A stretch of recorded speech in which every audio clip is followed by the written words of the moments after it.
بسم الله الرحمن الرحيم يوم يفر المرء من أخيه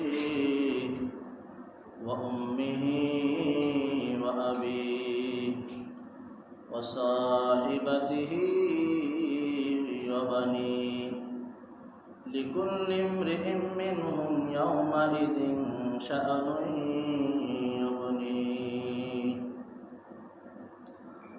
وقال النبي صلى الله عليه وسلم الدنيا مدرة الآخرة اللهم صل على سيدنا ونبينا وشفينا وحبيبنا ومولانا محمد صلى الله عليه وعلى آله وأصحابه وبارك وسلم الحمد لله আল্লাহ তাবারক ওয়া তাআলার দরবারে লাখ কোটি শুকর যে রব্বে করিম আপনাকে আমাকে দুনিয়ার সমস্ত ঝামেলা থেকে ফারেক করে জুমার নামাজ আদায় করার উদ্দেশ্যে মালিকের ঘরে আসার মতো বসার মতো তৌফিক দান করছে। এই জন্য সেই মহান সত্তার দরবারে অন্তরের স্থল থেকে কালিমাতুশ শুকরিয়া আদায় করি বলে আলহামদুলিল্লাহ। আমি পবিত্র কালামুল্লাহ শরীফ থেকে 30 নম্বর পারা থেকে কয়েকটা আয়াত আমি তেলাওয়াত করছি। এই আয়াতকে সামনে রেখে বিশ্বনবী জনাব মুহাম্মদুর রাসূলুল্লাহ সাল্লাল্লাহু আলাইহি ওয়াসাল্লামের অসংখ্য অগণিত হাদিসের ভিতর থেকে সহিহ একটা হাদিসও তেলাওয়াত করছি। এই হাদিস এবং আয়াতকে সামনে রেখে জাতির ফায়দার জন্য, নিজের ফায়দার জন্য কিছু কথা বলতে থাকা, শুনতে থাকা। আল্লাহ তাবারক ওয়া তাআলা যেন সকল ভাইদেরকে কথার উপর আমল করিয়া দুনিয়ায় বৈশা জান্নাত কামাই করে কবরে দেওয়ার তৌফিক দান করে বলেন আমিন। সর্বপ্রথম আমি হাদিসের ব্যাখ্যা করব। হাদিসের ভিতর জনাবে মুহাম্মদুর রাসূলুল্লাহ সাল্লাল্লাহু আলাইহি ওয়াসাল্লাম ফরমান আদ-দুনিয়া মাসরাতুল আখিরাহ। দুনিয়াটা হলো আখিরাতের খেত। দুনিয়াটা কি ভাই? আখিরাতের খেত। অর্থাৎ এই দুনিয়ায় বসে আপনার হায়াত থাকতে, সুস্থ থাকতে আখিরাতের ফসল এখান থেকে সংগ্রহ করে যাইতে হবে। কথা বলেন ঠিক কিনা? হায়াত আছে, আপনি অসুস্থ, এই হায়াতের তেমন একটা বেশি দাম নাই। কথা বলেন ঠিক কিনা? হায়াত আছে, আপনি অসুস্থ, হসপিটালের বেডে শুয়ে রয়েছেন, চিৎকার করতেছেন, না নামাজ পড়তে পারেন না রোজা রাখতে পারেন, কোনো ইবাদত আপনার হইতেছে না। তো এই হায়াতের ভিতর মালিককে রাজি খুশি কইরা দুনিয়ার থেকে যাইতে হবে। যেহেতু রাসূল বলছে আর দুনিয়ার মাসরাতুল আখিরাহ, দুনিয়াটা হলো আখিরাতের খেত, স্বচ্ছ। এই দুনিয়ায় বসে আপনার চারা বপন করব, জান্নাতে যাই আমরা ভোগ করব। কিরকম ভাবে? সন্তান থাকে ইটালিতে। কোথায় থাকে? সন্তান থাকে ইটালিতে। ও জানে আমার মেয়াদ আছে 5 বছর। কয় বছর? ভিসা লাগাইছে 5 বছরের। 5 বছরের ভিতর যত টাকা কামাই করবে, তো এই টাকা দিয়ে কি ওই ইটালির জমিনেতে একটা বিল্ডিং বানাবে? না, বানাবে না।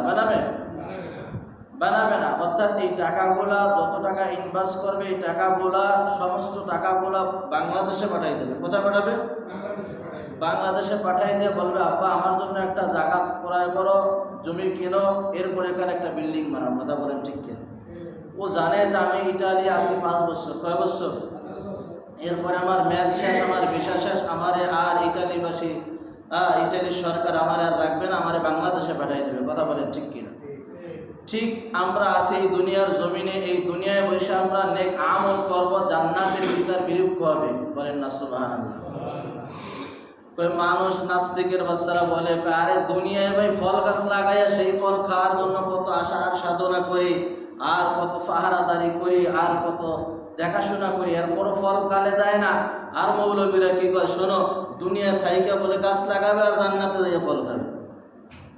তো নাস্তিকের জবাব, দাঁত ভাঙা জবাব আমার আল্লাহ দেন না দেন নাই? কথা বল, দেন না দেন নাই? অবশ্যই আমার আল্লাহ তাআলা দেশে। যেমন আমরা দুনিয়ায় পড়ব লা ইলাহা ইল্লাল্লাহ মুহাম্মাদুর রাসূলুল্লাহ, এই যে কলেমা পড়লাম, এর কলেমার একটা বৃক্ষ, একটা গাছ আমরা জান্নাতের ভিতর লাগাই পারাইলাম। বলেন না সুবহানাল্লাহ। এই যে একবার সুবহানাল্লাহ বললেন, তো জান্নাতের ভিতর একটা গাছ লাগানো হয়ে গেল। এই গাছটা হাদিসে পাকের ভিতর আসছে, একটা পাখি তার হায়াতে জিন্দিগিতে সকালবেলা থেকে ওড়া শুরু করবে, ওর হায়াত যেইখানে দেওয়া শেষ হবে এই পর্যন্ত উড়তেই থাকবে, শুধু উড়তেই থাকবে। তো মাগার এই জান্নাতের এই পাতা আর এই বৃক্ষর গাছের ছায়া শেষ করতে পারবে। এই জন্য আমরা এখানে বসে বপন করব জান্নাতের বীজ, ওইখানে দিয়ে আমরা ভোগ করবো। কথাবার ঠিক কিনা? যেমন ঠিক ইটালি বৈশাখ টাকা পাঠাবে 5 বছরে, বাংলাদেশে আইদার দেখবে সুন্দর বাড়ি আর গাড়ি আর নারী সব হয়ে গেছে। আমরা এখানে বৈশা লা ইলাহা ইল্লাল্লাহর বপন করব, বীজ বপন করব, জান্নাতে যাই আমরা ভোগ করব। বলেন না সুবহানাল্লাহ। আল্লাহ তাআলা একটা চিত্র কোরআনের ভিতরে দিয়েছেন। আল্লাহ তাআলা বলেন, ইয়াউমা ইয়াফিরুল মারউ মিন আখিহি ওয়া উম্মিহি ওয়া আবিহি وصاحبته وبنيه لكل امرئ منهم يومئذ شأن يغنيه। বলে আল্লাহু আকবার। দুনিয়ার মুসিবত কোনো মুসিবত না, দুনিয়ার দুঃখ কোনো দুঃখ না, দুনিয়ার কষ্ট কোনো কষ্ট না। মালিক তার একটা চিত্র কোরআনের ভিতর ধরছে, মরণের পরে হইল আসল কষ্ট, আসল চিত্র। ও দোস্ত, যখন 2 চোখ বুঝে যাবে, কবরে চলে যাব, তোমার আমার হাসর নাসর সিরাত শুরু হয়ে যাইবে। ওই দিন বুঝে আসবে দুঃখ কারে কয়, কষ্ট কারে কয়, মুসিবত কারে কয়। দুনিয়ায় কোনো মুসিবত নাই, দুনিয়ায় কোনো কষ্ট নাই, দুনিয়ায় কোনো দুঃখ নাই। কথা কোন ঠিক কিনা?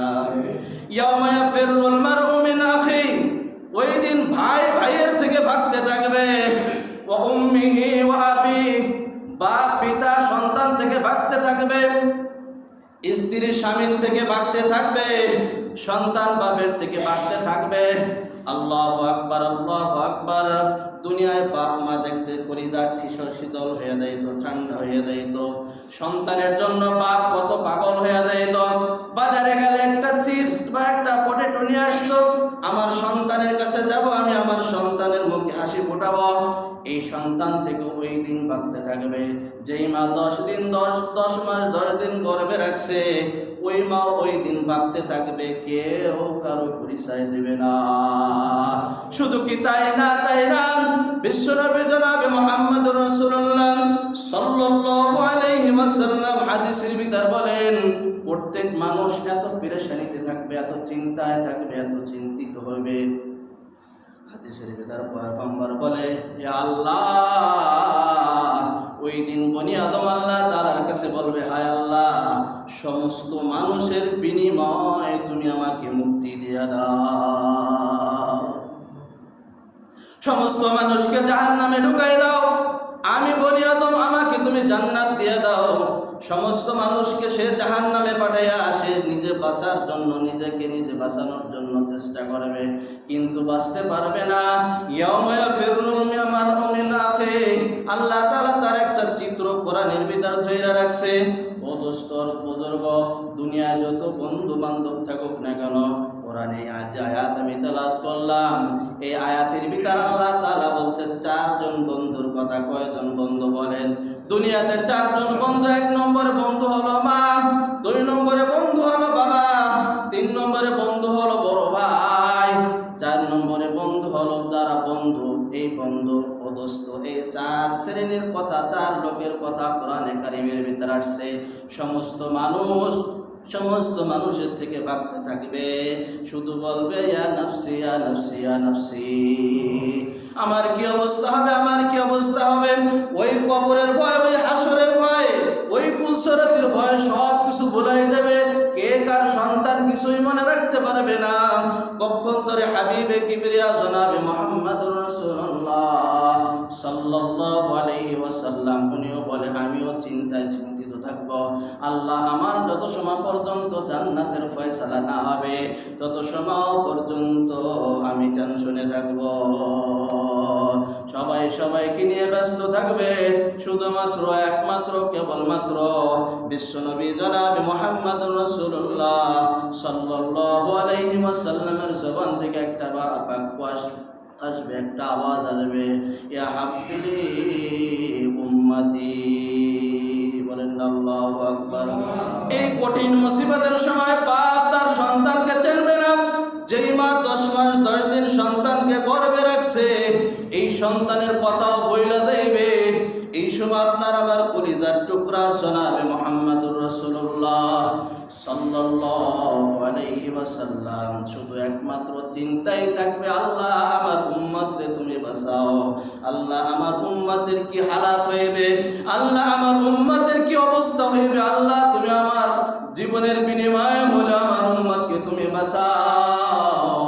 পয়গম্বর ইব্রাহিম আলাইহিস সালাতু ওয়াস সালাম দেখবে আল্লাহ তাআলার কাছে ভাষা দিয়ে বাক্য দিয়ে বলতে থাকবে, কোরআনে পাকের ভিতর তার চিত্রগুলো আল্লাহ তাআলা তৈরি করছে। আল্লাহু আকবার। বলবে হায় আল্লাহ, যারা আমাকে মানছে আর যারা না মানছে তারাও তো আমার উম্মত। কথা বলেন ঠিক কিনা? যারা আমার আনুগত্য করেছে আর যারা আমার নাফরমানি করছে, আমি নবী, আমাকে নবী মানে নাই, নবী স্বীকার করে নাই, তারাও তো আমার উম্মত। আল্লাহ এরাও তো তোমার বান্দা।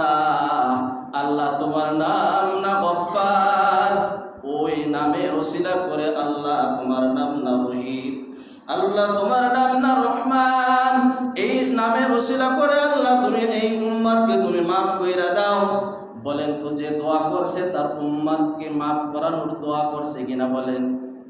ও দুস্তর বুজুর্গ, وقال عيسى على النبي عليه الصلاه والسلام, পয়গম্বর ঈসা দোয়া করতেছে, আয় আল্লাহ আমাকে যারা মানছে তারাও আমার উম্মত, আমাকে যারা অনুসরণ করছে তারাও আমার উম্মত।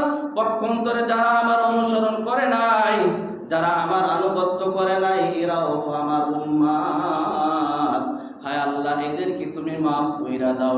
আল্লাহ এদেরকে তোমার মাফ করলে তোমার কিছু ক্ষতি হইবে না, আর এদেরকে মাফ না করলে তোমার কোনো লাভ হইবে না। এই দুই পয়গম্বর নিয়ে যখন দোয়া করতেছে উম্মতের কাছে, কলিজার টুকরা জনাবে মুহাম্মদুর রাসূলুল্লাহ সাল্লাল্লাহু আলাইহি ওয়াসাল্লাম হাওমাও কইরা কাঁদতেছে আর উম্মতের টেনশন করতেছে, আল্লাহ আমার উম্মত কিভাবে এই কঠিন মুসিবত থেকে মুক্তি পাইবে, কিভাবে আমার উম্মত নাজাত পায়া জান্নাতে চইলা যাবে। এই হাওমাও করে আল্লাহ রাসূল কাঁদতেছে। এই কান্দার খবর আল্লাহ জানেন না? জানেন না? আল্লাহ জানে না? জানে না? আল্লাহ তাআলা অন্তর্যামী সব কিছু খবর আল্লাহ তাআলা জানেন। কথা বল ঠিক কিনা? আল্লাহ রাসূল জনাবে মুহাম্মদুর রাসূলুল্লাহ সাল্লাল্লাহু আলাইহি ওয়াসাল্লাম ফুফাই ফুফাই কাঁদতেছেন। এই কান্দা আল্লাহর আরশের পায়াদের রমলতেছে। আল্লাহ তাআলা জিবরিলকে পাঠাইতেছে, জিবরিল যাও আমার হাবিব কি বলে শোনো। আমার হাবিব কি বলে তা আমি জানি না। কথা বলে না, জানি না? জানি না। ও তারপরে জিবরিলকে কেন পাঠায়? কয় বন্ধুর কাছ থেকে কথা শুনতে বন্ধুর ভালো লাগে। বলেন না সুবহানাল্লাহ। ইয়া রাসূল আপনি কাঁদবেন না, আপনার কান্দার কারণ কি আমাকে বলেন। কয় তোমাকে বললে কি লাভ হবে জিবরিল? তোমাকে বললে তো আমার কোনো কিছু হইবে না। আমি কাঁদতেছি আমার গুনাহগার উম্মতের কি ফয়সালা হবে। এই কঠিন ময়দানে, এই কঠিন হাসরের ময়দানে একটা নেকি দিয়ে একটা কেউ উপকার করবে না। মায়ের একটা নেকি বাপকে দিয়ে উপকার করবে না। মা মুসিবতে পড়ে গেছে, একটা নেকি মাত্র দরকার। একটা নেকি হইলে মিজানের পাল্লায় গেছে। আল্লাহু আকবার। এক নেকি হইলে সে জান্নাতে হয়ে যায়। সন্তানকে তালাশ করবে আর সন্তানকে বলবে, বাবা তোমার জন্য কতটা কষ্ট আমি করছি, 10 মাস 10 দিন গর্ভে রাখছি, পৌষ মাসে সমস্ত খাতাগুলো ভিজাই ফেলাইছো বাবা, ঘরের ভিতর এমন কোনো শুকনা খাতা নাই যে খাতার ভিতর তোমাকে আমি রাখবো। তোমাকে কিন্তু আমি মা ভিজা জায়গায় ঘুম করাই নাই, এইগুলো আমি মৌলবি বুঝতাম না, এখন আমাকে আল্লাহ তাআলা সন্তান দিয়েছে, আমি এইগুলা ঠিক বুঝে আছি। যুবক ভাইরা, তোমরা এখন বুঝবা না, যখন তোমার সন্তান ওই দিন বুঝে আসবে। কথা ঠিক কি? এই সন্তান কি করছে? মা জনম দুঃখিনী মা এই পৌষ মাসের শীতে কোথায় রাখবে? ডান পাশেও ঠান্ডা, বাম পাশেও ঠান্ডা, সমস্ত জায়গা ঠান্ডা, শুকনা কোনো কাপড় নাই, সব কাপড় ভিজা হয়ে গেছে, তামাম কাপড় সব ভিজা। আম্মাজান ভিজা জায়গায় শুয়া বাচ্চা দাঁড়িয়ে বুকের ভিতরে লটকাই রাখছে। বলেন আল্লাহু আকবার। এই তো কয়েকদিন এই যে বন্যার প্রবলে আপনারা সবাই দেখছেন, রাস্তার পাশে আল্লাহু আকবার, বাবা কম্বল গায়ে দেয়া গলা পর্যন্ত পানি। আল্লাহু আকবার। সোশ্যাল মিডিয়ায় এটা প্রচার হয়েছে, বাংলাদেশের সমস্ত মানুষ এই চিত্র দেখছে। আল্লাহু আকবার। সন্তানটারে কোলের ভিতর লটকাই রাখছে, গলা পর্যন্ত বাপের পানি, এরপর সন্তান আলাদা করে নাই, সন্তানকে তারাই দেয় নাই, বন্যার পানিতে ভাসাই না দিয়া সন্তানকে বুকে জড়াই রাখা। আল্লাহু আকবার। একটা কম্বল দিয়া ওই অবস্থায় রাস্তার পাশে ঘুমিয়ে গেছে, পানি তো গলা পর্যন্ত। অদস্তর বদর বয়ে হলো বাপ, হলো মা। কথা গান ঠিক কিনা? বাবা আজকে একটা নেকির জন্য আমি মুসিবতে পড়ে গেছি, বাবা আমাকে একটা নেকি দিয়া তুমি উদ্ধার করো। আল্লাহ তাআলা কোরআনের ভিতর সেই চিত্রই ধরছে। ভাই ভাইয়ের পরিচয় দেবে না, সন্তান সন্তানের পরিচয় দেবে না, যে যত আপন সে তত তাড়াতাড়ি পলায়ন করবে ওই সেই হাসরের ময়দানে। কথা গান ঠিক কিনা? ও দোস্ত, ওই দিন তোমাকে আমাকে কেউ উপকার করতে পারবে না। এই জন্য মেরে দোস্তর বুজুর্গ, দুনিয়ায় থাইকে তোমার আমার ইনকাম করতে হবে। এখন নামাজ পড়ো না, পরে নামাজ পড়বা, পরে দিন শেষ। কথা গান ঠিক কিনা? এই জন্য সময় থাকতে, হায়াত থাকতে হায়াতটা কাজে লাগাও। এই কথা যখন জিবরিলকে শুনাইছে, আল্লাহ তাআলা জিবরিলকে বলছে, জিবরিল আমার বন্ধুকে একটা সান্ত্বনা নামক একটা পুরস্কার দেওয়া হবে, আমার বন্ধুরে শুনাই দাও, তার যত সময় পর্যন্ত তার উম্মতের যাররা পরিমাণ ঈমান থাকবে, যে বলবে লা ইলাহা ইল্লাল্লাহ, ভাই বড় একদিন কাজে লাগবে, মুহাম্মাদুর রাসূলুল্লাহ। এই কালিমার নূর এই ভিতরে যত সময় পর্যন্ত পাওয়া যাবে, আমি তত সময় পর্যন্ত তার উম্মতের সাথে খারাপ ব্যবহার করব না। বলেন না আল্লাহু আকবার। শুধু কি তাই, জনাবে মুহাম্মদুর রাসূলুল্লাহ সাল্লাল্লাহু আলাইহি ওয়াসাল্লাম এই সুযোগ কোথায় সুযোগ পাইলে আল্লাহ তাআলার কাছে শুধু উম্মতের জন্য দোয়া করতেন, আল্লাহ আমার উম্মতকে বাঁচাও, আমার উম্মতকে বাঁচাও। হায় আল্লাহ, ওই হাসরের ময়দানের চিত্র তো হাবিবকে দেখানো হয়েছে, ওই জাহান্নামের ভয়াবহ আযাবটা হাবিবকে দেখানো হয়েছে, ওই জান্নাতের শান্তি তো হাবিব রাআইতু বিআইনায়া। রাসূল বলে আমি স্বচক্ষে আমি জান্নাত দেখে আসছি, স্বচক্ষে আমি জাহান্নাম দেখে আসছি। কিভাবে আমার উম্মত ওই জাহান্নামে যাইবে, জাহান্নামে যায় এক সেকেন্ডের আযাব সহ্য করতে পারবে না। শুধু কি তাই, ও দোস্ত আর বুজুর্গ, জনাবে মুহাম্মদুর রাসূলুল্লাহ সাল্লাল্লাহু আলাইহি ওয়াসাল্লাম যেই দিন আল্লাহ তাআলার বাড়িতে গেছে, আল্লাহ তাআলার কাছে মিরাজের ঘটনা, মিরাজে যায় আল্লাহ তাআলা তাকে কি হাদিয়া দিলেন? অনেক কিছু তার বন্ধুকে হাদিয়া দিলেন। তার ভিতর এক নম্বর হাদিয়া হলো আল্লাহ রসুলকে 50 ওয়াক্ত নামাজ দিলেন। কয় ওয়াক্ত নামাজ? বলেন 50 ওয়াক্ত নামাজ নিয়ে যখন ফিরে আসতেছে, পয়গম্বর মুসার সাথে দেখা, মুসার সাথে সাক্ষাৎ হয়ে গেছে। আল্লাহর হাবিব জনাবে মুহাম্মদুর রাসূলুল্লাহ, আপনাকে আল্লাহ তাআলা তো ডাকছে, আল্লাহ তাআলা মহব্বত করছে। আল্লাহু আকবার। আল্লাহর বাড়িতে স্বয়ং মেহমান বানায় আপনাকে দাওয়াত দিয়ে নিয়ে আসছে। আল্লাহ তাআলা আপনাকে কি হাদিয়া দিয়েছে আপনার উম্মতকে বলেন। খুশিতে নবী বাসে না, আমার উম্মতকে 50 ওয়াক্ত নামাজ দিয়েছে। পয়গম্বর মুসা বলতেছে, হাবিব আপনি আবার যান আল্লাহর কাছে। আবার যাবো কেন? কই কিছু ঘুমাই নিয়ে আসেন, আপনার এই উম্মত 50 ওয়াক্ত নামাজ পড়তে পারবে না। পারবে? আমাকে মুসাকে কয় ওয়াক্ত নামাজ দিয়েছিল? 2 ওয়াক্ত নামাজ দিয়েছিল, তাই তারা তার উম্মতেরা পড়তো না। কথা ঠিক কিনা? এইরকম ভাবে আল্লাহু আকবার। শেষ অনেকবার গেছে 5, কমাইতে কমাইতে প্রতিবার 5, শেষ হোক আল্লাহর হাবিব এখন কত আছে? কয় 5। আর একবার যান, লজ্জা পান। এই 5 যদি কমাইতে আল্লাহ কি দেবে? কথা ঠিক কিনা? ওই দিন আল্লাহ তাআলার কাছ থেকে যখন ফিরে আসবে, আল্লাহ তাআলার কাছে বলছে, হায় আল্লাহ, আমার উম্মতকে আপনি মাফ করেন, আমার উম্মতকে আপনি ক্ষমা করেন। যেই জান্নাত আর যেই জাহান্নাম আমি দেখলাম, আমার চোখকে দেখলাম, যেই জাহান্নামের আযাব আমি দেখলাম, আমার গুনাহগার উম্মত এটা সহ্য করতে পারবে না। কথা বলেন ঠিক কিনা? শুধু কি তাই, জনাবে মুহাম্মদুর রাসূলুল্লাহ সাল্লাল্লাহু আলাইহি ওয়াসাল্লাম সাহাবীদের একটা জামাত নিয়ে যাইতেছে। আল্লাহ রাসূল বলতেছে, আমার মন চায় আমার ভাইদেরকে আমি একটু দেখবো। সাহাবীরা বলতেছে, ইয়া রাসূলুল্লাহ, ইয়া হাবিবাল্লাহ, আমরাই তো আপনার ভাই। আপনার ভাই কারা? কয় না, তোমরা হলো আমার সফর সঙ্গী, তোমরা হলো আমার সাথী। আমার ভাই হলো তারা যারা আমাকে দেখে নাই, আমাকে না দেখা আমার প্রতি আল্লাহর প্রতি ঈমান আনছে, আমাকে নবী বইলা মানছে। কথা কান ঠিক কিনা? তারা হলো আমরা। তারা কারা ভাই? আমরা হলো নবীর ভাই। কথা বলেন ঠিক কিনা? নবী কতটা মহব্বত করছে ও যুবক ভাইরা, তোমাদের জন্য, আমাদের জন্য। আল্লাহু আকবার।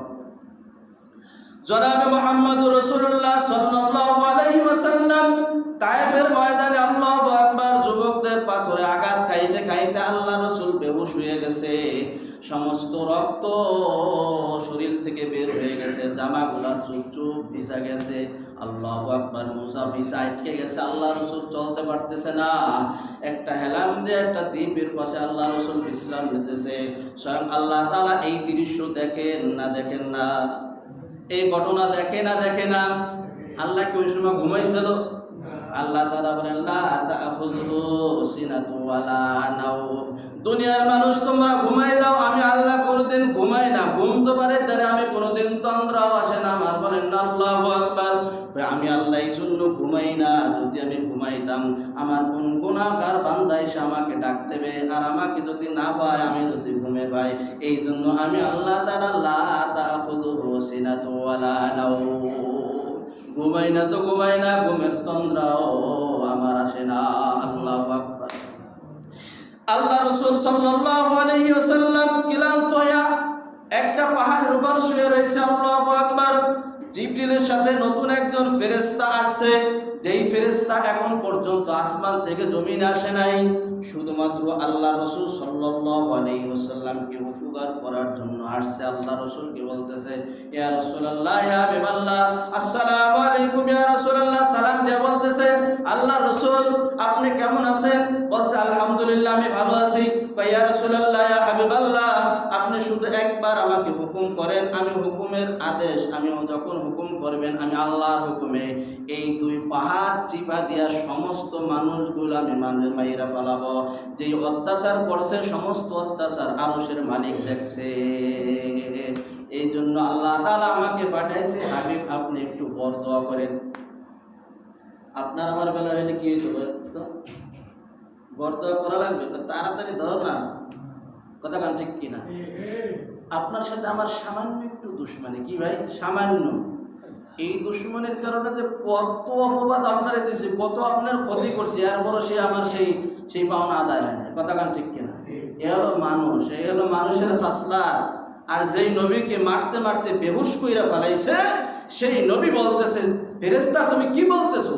আমি তো আল্লাহ তাআলার কাছে এই আশা পোষণ করি নাই। হাদিসের কথা বলতেছি দোস্ত, বলতেছে আমি এদের জন্য হেদায়েতের দোয়া করতেছি। এরা হেদায়েত না হইলে এদের জন্ম থেকে, প্রজন্ম থেকে যে বাচ্চা আসবে, যে সন্তান আল্লাহ তাআলা পাঠাবে, এরা এমন ভাবে নবী চিনবে, এমন ভাবে আল্লাহকে চিনবে, এদের থেকে আমি এই আশা করতেছি। আমি তো তাদের জন্য বর্ণনা করতে পারি না। বলেন না আল্লাহু আকবার। ও দোস্ত, এই নবীকে কিভাবে ভুইলা থাকো? শুধু কি মান রব্বুকা মান দীনুকা মান নবিয়ুকা কবরে প্রশ্ন করা হবে। তাই যখন মানুষ মারা যায়, তখন কবরে লাশটা রাখে। আমি মৌলবী, আমি যখন মারা যাব, আমাকেও কবরে রাখা হবে। ঠিক আমার জন্য এই দোয়া পড়া হবে। আপনি নামাজ একক তো পড়েন না, আপনাকেও যখন রাখা হবে, ও দোস্ত, তখনও এই দোয়াটা পড়া হবে। কি দোয়া? লাশ রাখার দোয়া। বিসমিল্লাহি ওয়া আলা মিল্লাতি রাসূলিল্লাহ। এই দোয়া পড়ে না? পড়ে না? পরে ও দোস্তর বুজুর্গ, আল্লাহ রসুল এই দোয়া কইরা কবরে রাখতে বলছে, কিন্তু রসুলের নামে আর আল্লাহর নামে এই লাশটা আমি রাখলাম। কিন্তু খোদা না খাস্তান, দুনিয়াতে আমি যতদিন ছিলাম, আল্লাহ বিরোধী, রসুল বিরোধী, এই ব্যক্তি যখন মারা যাবে, তসলিমা নাসরিন যখন মারা যাবে তখন যদি এই কবরে বিসমিল্লাহ ওয়া আলা মিল্লাতি রাসূলিল্লাহ পড়ে তাহলে পুরাটা গাঁজাখুরি কথা হইবে। কথা গান ঠিক কিনা? এই সারা জীবন কোরআনের বিরুদ্ধে করছে। কথা গান শুধু কি সে, আরো কত আছে তসলিমা নাসরিনের অভাব নাই, নাস্তিকের অভাব নেই বাংলাদেশে। কথা গান ঠিক কিনা? নাস্তিক কোনায় কোনায় নাস্তিক হয়ে গেছে। তো এদেরকেও যখন দাফন করা হবে, কবরে রাখা হবে, তখনও কি দোয়া করবে? বিসমিল্লাহ ওয়া আলা মিল্লাতি রাসূলিল্লাহ, আল্লাহ এবং রসুলের মিল্লাতের উপর তোমাকে আমি দাফন করলাম। বলেন নাউজুবিল্লাহ। সারাটা জীবন কোরআনের বিরোধিতা করছে, রসুলের বিরোধিতা করছে, সারা জীবন কোনোদিন রসুলের সুন্নাত মানে নাই। এই ব্যক্তিকে যখন বিসমিল্লাহ ওয়া আলা মিল্লাতি রাসূলিল্লাহ বলে কবরে রাখা হবে, আল্লাহ তাআলা বলবে আযাব ওয়াজিফায়ে, ওদেরকে আযাবকে ডাবল করে দাও। কি করবে?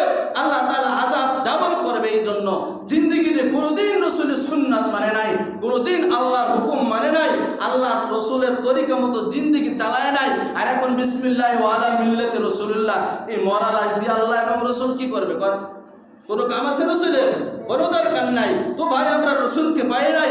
হ্যাঁ, রসুলকে আবু তালহা পাইছে, রসুলকে আবু হুরায়রা পাইছে, রসুলকে আব্দুল্লাহ পাইছে। আল্লাহু আকবার। যারা যারা রসুলকে সামনে পাইছে তারা জীবন কোরবান করে দিয়েছে। হাদিসের ভিতরে আসছে তালহা রসুলকে পাইছে, যুদ্ধের ময়দানে বলতেছি ইয়া রাসূলুল্লাহ ইয়া হাবিবাল্লাহ, আমার পিছনে আপনি খারান, যেহেতু আপনাকে আমি সামনে পাইছি, যত তীর আসবে আবু তালহার গায়ে লাগবে, 70 থেকে 72টা তীর ক্রান্ত হইয়া আবু তালহা দুনিয়া থেকে চলে গেছে। রসুলকে পাইছে, সে ভালোবাসা দিয়েছে। কথা ঠিক কিনা? সিদ্দিক আকবর আবু বকর রসুলকে পাইছে তো ভালোবাসা দিয়েছে, জীবনের সমস্ত সম্পদ আল্লাহু আকবার যুদ্ধের ময়দানে সব দান করে দিয়েছে। রসুল জিজ্ঞাসা করছে আবু বকর কি রাখছো বাড়ি? আল্লাহ এবং আল্লাহ রসুলকে রেখে আছে। বলেন না সুবহানাল্লাহ। আমার ঘরে যদি আল্লাহ রসুল থাকে তো আমার ঘরে সবই আছে। আমার ঘরে আল্লাহ এবং রসুল নাই তো আমার ঘরটা সব কিছু দিয়ে সাজানো, আমার ঘরে কিছু নেই, আমার ঘরটা শূন্য। এই জন্য আমি আবু বকর সিদ্ধান্ত করছি, যখন আমি যুদ্ধের জন্য আসছি সমস্ত বেড়াগুলো এরকম ভাবে হাতায় আসছি, কেন আমার কিছু সুই রাখা ছিল ওই বেড়ার ভিতর, না জানি একটা সুই মনের বলে ওই বেড়ায় রাইগা গেল নাকি, আর আমি সেইটা যুদ্ধের ময়দানে দান করতে পারলাম না। না, আবু বকর সেটা হতে পারে না। সমস্ত ঘর টোকাইয়া যা পাইছে সব পাইনা আল্লাহ রসুলের কাছে জমা করছে। ইয়া রাসূলুল্লাহ ইয়া হাবিবাল্লাহ, আপনাকে পাইছি তো আমার জীবন দিয়ে আপনাকে ভালোবাসবো। বলেন না সুবহানাল্লাহ। আল্লাহ রসুল বলেন লা ইউমিনু আহাদুকুম হাত্তা আকুনা হাব্বা ইলাইহি মিন ওয়ালিদিহি ওয়া ওয়ালাদিহি ওয়ান নাসি আজমাইন।